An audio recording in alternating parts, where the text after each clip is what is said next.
I was extremely grateful for the warm welcome extended by the Prime Minister, who hosted us to dinner in this old sugar plantation right near where the Independence Day celebrations are taking place.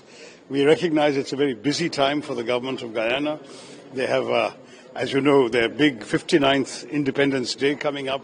Their ceremonies are at night, culminating in a flag hoisting at midnight. That's their tradition. So we were very touched when the Prime Minister insisted we come for dinner beforehand, and many members of the Cabinet were present. Finance Minister, Health Minister, Agriculture Minister, various other ministers were present. And we had some very good conversations. Members of the delegation talked to the other ministers. I mentioned, of course, the issue of terrorism. But again, with Guyana, it always goes beyond the main purpose of our visit, because there's a much larger scope for cooperation between our countries. The Prime Minister's own wife had come to India, to Ahmedabad, as part of the technical cooperation program we offer, in which about 100 officials every year from Guyana do tend to come.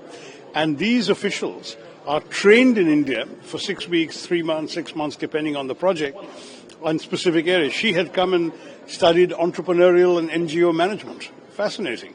That's the wife of the Prime Minister of Guyana. So you see, through our development cooperation, we've been able to get goodwill from very many places as well.